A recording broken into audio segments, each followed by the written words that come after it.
super bien et j'espère que tout se passe bien de votre côté. Je vous envoie des ondes positives. Je vous envoie, voilà, des encouragements. Soyez encouragés, soyez fortifiés, peu importe ce par quoi vous passez. Laissez-moi vous dire que tant que Dieu n'a pas dit son dernier mot, rien n'est encore terminé pour vous. Il y a encore de l'espoir. Voilà, si vous me découvrez pour la première fois, je suis Audrey, appelez-moi coach Audrey, voilà. Je suis votre motivatrice, surtout je fais le life coach qu'on appelle coach de vie. Qu'est-ce qu'on appelle coach de vie? C'est quelqu'un, d'accord, qui amène des thématiques qui touchent la vie en général de l'homme, la vie spirituelle, la vie sociale, d'accord, et la vie, d'accord, familiale, pourquoi pas. Donc, si vous êtes sur mes plateformes pour la première fois, sentez-vous bien chez vous. Voilà, je vous souhaite la bienvenue. Bonjour à tous ceux qui me découvrent. Bonsoir. Peu importe l'heure que vous allez tomber sur ce message, je vous envoie, pourquoi pas, des WhatsApp. Je suis actuellement, voilà, épouse par la grâce de Dieu. J'ai des enfants, voilà, j'ai des filles qui sont merveilleuses que Dieu m'a données. Je suis infirmière de formation, je suis hairstyling, qu'on appelle, comment on appelle, coiffeur, qu'on appelle styliste en cheveux. Voilà, je suis aussi entrepreneuse. Actuellement, j'ai eu la grâce de vivre aux États-Unis, voilà, par, par le moyen, d'accord, de rapprochement familial. Alors, si vous me découvrez pour la première fois, sentez-vous chez vous, prenez vos valises, prenez un verre d'eau, prenez le temps de zapper et de comprendre ce qui se passe. Certainement, vous allez trouver une réponse à vos questions, pourquoi pas. Certainement, vous allez trouver quelque chose qui peut, d'accord, correspondre à votre type de profil, pourquoi pas. Alors, je suis aussi écrivaine par la grâce de Dieu. Et si vous êtes en Europe, vous êtes aux États-Unis, vous êtes en Océanie, vous êtes en Asie, vous pouvez trouver ce livre sur Amazon. Le titre du livre, c'est « Les 5 clés de la réussite ». D'accord? Les 5 clés de la réussite. Je parle de ma sortie du ghetto. Comment j'ai fait en tant que femme, d'accord? En tant que femme qui sort de famille prolétaire comme beaucoup de familles africaines, comment j'ai fait en tant que femme qui a vécu dans le ghetto? Quand je parle de ghetto, je parle du ghetto intérieur d'abord, sur un premier volet. Le ghetto intérieur dont je parle, c'est le ghetto dont beaucoup de gens se sont mis, c'est-à-dire que nous, on s'est mis dans des problèmes, dans des situations par notre manière de vivre, par nos choix, par nos comportements, d'accord, par des erreurs qu'on a fait, ok?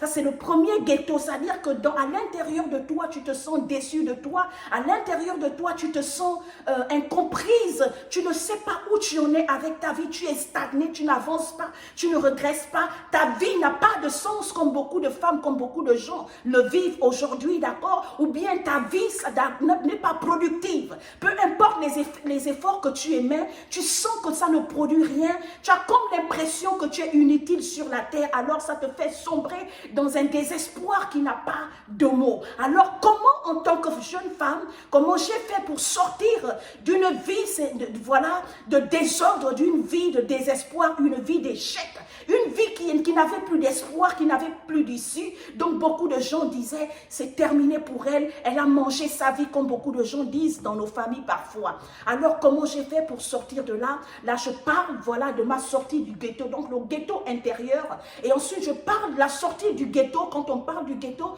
on voit l'environnement, d'accord, des maisons qui sont, tu vis dans une maison où quand tu es à l'intérieur, on te voit à l'extérieur, d'accord, tu es dans l'insécurité, ok. Et donc, je suis sortie de ce ghetto-là et c'est de ce que je parle dans ce livre. Je parle de moi, je parle de la coach Audrey. Voilà les 5 clés de la réussite. Ces 5 outils que je partage avec vous, voilà, de manière brève, qui m'ont aidé à sortir de là où j'étais et de ce que je suis aujourd'hui grâce à Dieu. Voilà. Et donc, aujourd'hui, on parle de la confiance en soi. Comment avoir confiance en soi quand tout va mal, quand tout n'a pas de sens dans notre vie? Est-ce que c'est possible de nous faire confiance nous-mêmes lorsque personne ne croit en nous, lorsque personne nous fait confiance, lorsque tout le monde nous traite de tout et de rien? Vous comprenez? Est-ce que c'est possible de se faire encore confiance dans cette société où on nous montre que pour être quelqu'un d'important, il faut avoir des gros diplômes universitaires.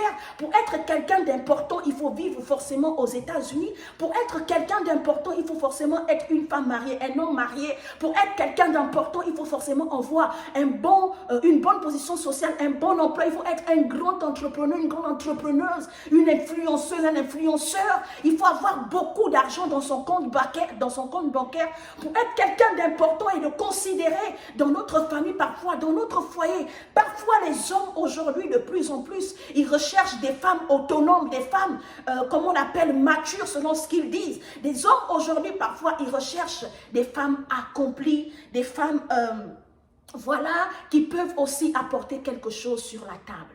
Est-ce que c'est ce qui donne de l'importance à ta personne? Alors, ce que je veux dire à quelqu'un aujourd'hui, sachez que c'est ce que le monde nous dit. Sachez que c'est ce que la société nous dit. Sachez que c'est ce que les hommes autour de nous nous disent. D'accord? Quand tu n'as pas de diplôme, tu n'es pas allé à l'école, tu n'es pas instruite. Tu n'es pas instruit, quand tu n'es pas ingénieur, tu n'es pas docteur, d'accord? Quand tu n'occupes pas une certaine position sociale dans notre société aujourd'hui, tu n'es rien. Même pour aller un peu plus loin, il y a même des parents qui font la différence entre des enfants. Pourquoi? Tout simplement parce qu'il y a un enfant qui est docteur et l'autre il lave les voitures. Alors on considère plus celle qui est docteur que celle qui lave les voitures. On considère plus celle qui a des diplômes universitaires que celle qui n'a pas terminé ses études, qui n'a aucun diplôme, qui n'a aucune formation. Ça se passe aussi même dans les familles, d'accord, dans l'environnement matrimonial. Alors, est-ce que c'est ce qui pousse les gens aujourd'hui à dépresser de plus en plus? Comment expliquer que parce que quelqu'un a perdu de l'emploi, il sombre dans une dépression qui n'a pas de mots, jusqu'à trouver la mort parfois? Qu'est-ce qui explique que quelqu'un sombre dans une dépression parce que tu as subi des échecs ci et là? Qu'est-ce qui explique le niveau de dépression aujourd'hui qui fait que dès que tu n'as pas atteint certains objectifs dans ta vie de façon personnelle, voilà, tu sombres dans, d'accord, un trou noir, le burn-out. Alors, pourquoi il arrive qu'on ne se fasse pas confiance nous-mêmes? Ce que je veux dire d'abord, c'est ceci. Ce qui m'a, moi, amené à changer d'avis, à changer de regard sur ma personnalité, ce qui, moi, personnellement, m'a aidé à changer, d'accord, à faire de moi, non pas la personne que la société veut que je sois, non pas celle que je veux être, non pas celle que les amis, les connaissances, les relations, le mari, le chéri, ou celui que la femme, l'épouse, les amis, les connaissances, la famille veut que tu sois. Ce qui m'a amené à me reconsidérer, à me repositionner, c'est l'identité que Dieu me donne. Je voulais partager ça avec quelqu'un aujourd'hui. L'une des raisons qui fait sombrer les gens dans la dépression, c'est d'abord la surestime de soi. Quand tu te surestimes trop, alors tu veux que le monde aussi t'estime à la dimension dont toi-même tu te considères. Et le jour où tu fais une erreur, tu te rends compte que ces personnes-là ne te considèrent plus parce qu'ils te considéraient quand tout allait bien. Ils te considéraient quand tout était parfait dans ta vie. Ils te considéraient lorsque tu avais tout, lorsque tu montrais un bel environnement, lorsque tu pouvais bien te vêtir, lorsque tu montrais que tu avais réussi, lorsque tu parlais de tes entreprises, lorsque tu partages tes succès, tes réussites, d'accord? Mais le jour où tu sombres, le jour où tu fais l'erreur, parfois, en tant que coach, je vois beaucoup de choses sur les réseaux sociaux. J'ai vu des coachs qui ont excellé sur les réseaux sociaux. J'ai vu des coachs qui avaient une position considérable sur les réseaux sociaux. Mais à cause d'une petite erreur, tout le monde leur a tourné le dos. Vous savez pourquoi? Parce qu'on est dans une société où on accorde la valeur à l'autre selon ce qu'il a. Selon que tu fais du bien, selon que tu montres que tu es parfait, selon que tu fais tout ce qui est agréable, exceptionnel, selon que tu fais tout ce qui leur impressionne, tout ce qui s'accorde avec leurs valeurs. La considération que l'homme que les followers, que les gens autour de toi t'accordent aujourd'hui, c'est aussi longtemps que tu fais tout ce qui est bien. Les gens vont te respecter, les gens vont t'acclamer, les gens vont t'apporter de la considération, les gens vont te faire confiance. Et pour aller loin, parfois c'est là où le mari te dit « je t'aime ». Parfois, c'est là où la femme te dit « je t'aime ». Aussi longtemps que tu peux apporter de l'argent dans le foyer. Aussi longtemps que tu peux, comment on appelle, paraître. Aussi longtemps que, voilà, ta valeur est positionnée, ta valeur se construit, ta valeur est fondée sur ce que tu apportes, ce que tu fais comme bien, ce que tu fais comme réussite, ce que tu fais comme exploit. Aussi longtemps que tu apportes ces choses-là, les gens t'accorderont de la considération. Les gens vont te valoriser. Les gens vont t'honorer. Les gens vont t'acclamer. C'est dans cette société que nous vivons aujourd'hui. Mais le jour où tu fais l'erreur, en tant qu'être humain, quelque part on dit que l'erreur est humaine. Car l'être humain est fait de chair. Qui dit chair dit faiblesse. Qui dit chair dit péché, qui dit chair dit erreur, qui dit chair dit échec, qui dit chair dit maladie, qui dit chair dit parfois souffrance, difficulté, qui dit chair dit parfois erreur. L'erreur est humaine. Mais si toi-même et tous ceux qui sont autour de toi et la société, vous vous évaluez, tu t'évalues par rapport à tes diplômes universitaires, par rapport à tes réussites, à tes succès. Si les gens autour de toi t'évaluent par rapport à tout ce que tu fais du bien, c'est normal que le jour où tu ne fais pas ce qui est bien, tu n'auras plus aucune considération, aucune valeur aux yeux des gens. Mais ce que je veux te dire dans ce message, sache que ta valeur, ton respect, your value, les Américains, les anglophones disent your value. Your value, you don't have to value yourself. And don't let people value you with what you can provide. Don't let anybody in your life, and don't let yourself value yourself with what you can afford, what you can bring in the table, with what you can have. Don't value yourself with how you can be successful, how you can be blessed. Every time people they found how like they successful, they can provide a certain thing in their life. They value themselves that like they have done everything. You don't value yourself only when you can bring something in the table. You can value yourself every time everything works by your side. You can value yourself only when you can successful, maybe on a school, maybe with your work, maybe in your business. God values people only because he loves us.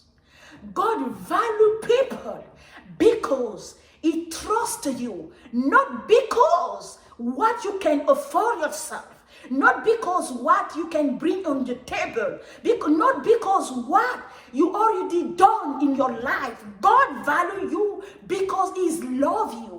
Because he created you to love you, to push you, to be successful, to love yourself. Personne ne doit t'évaluer par rapport à tes réussites. Ne t'évalue pas par rapport à ce que tu as déjà accompli, par rapport à ce que tu accomplis, par rapport à ce que tu as réussi à faire. Apprends à t'évaluer, apprends à te considérer selon que Dieu te considère et selon le respect, la considération, la valeur que Dieu te donne. Tu as de la valeur aux yeux de Dieu, ma soeur. Tu as de la valeur aux yeux de Dieu, mon frère. Tu as de la valeur. Tu as de la valeur. Et ta valeur ne dépend pas de ce que tu as, de ce que tu as déjà accompli comme réussite. Ta valeur ne dépend pas de ce que tu fais du bien. Ta valeur ne dépend pas seulement de tes diplômes universitaires. Tu ne dois pas t'évaluer, tu ne dois pas te considérer uniquement par rapport à tout ce que tu as déjà accompli comme réussite dans ta vie. Parce que ce n'est pas comme ça que Dieu te considère. Ce n'est pas comme ça que Dieu t'évalue. Ce n'est pas comme ça, ce n'est pas pour ça que Dieu t'aime. Dieu t'aime parce que c'est lui qui t'a créé. Le souffle de vie que tu as à l'intérieur de toi, c'est Dieu qui te l'a donné. Il te l'a donné pour un but précis. Dieu ne nous évalue pas, il ne nous aime pas parce qu'on est docteur. Dieu ne nous aime pas parce qu'on fait du bien. Dieu ne nous aime pas que quand on fait du bien. C'est pour cela que la parole de Dieu dit, il fait tomber la pluie sur les bons comme sur les méchants. C'est pour cela que la parole dit que le soleil qui brille sur les bons, le même soleil brille sur les méchants. Ça veut dire que quand le monde te considère comme étant quelqu'un de méchant et de mauvais, parfois ce n'est pas comme ça que Dieu te considère. Quand le monde analyse, donc des analyses sur toi, lorsque le monde tire des conclusions sur toi, le moment où le monde tire des conclusions sur toi, le moment où le monde a mis le point sur toi, dire que c'est terminé pour toi, c'est le point final ou bien c'est le point d'interrogation, c'est là où Dieu lui vient commencer le miracle dans ta vie, c'est là où Dieu vient commencer ton histoire, c'est là où l'histoire de toi et Dieu commence, c'est là où il commence à écrire ton livre. Mais ce que les hommes font, les hommes écrivent notre livre à partir du moment où on accomplit des choses. À partir du moment où on va à l'école, on s'instruit, on a des diplômes, on est marié, on a des enfants, on a des entreprises.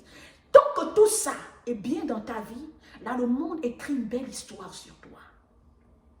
Mais les mêmes personnes, le jour où tu fautes, ils vont écrire une histoire mélancolique, une histoire dramatique. Et c'est ce qui se passe sur le monde, dans le monde virtuel et sur le monde des réseaux sociaux. C'est pour dire à quelqu'un que revois ta façon de te considérer. Revois ta façon de t'estimer. Apprends à t'estimer selon que Dieu t'estime et non selon que les hommes t'estiment.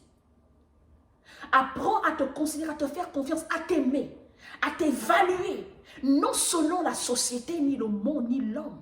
Mais apprends à te considérer, à t'estimer, à te donner de la valeur, à t'aimer, à te respecter selon Dieu, selon que Dieu te voit.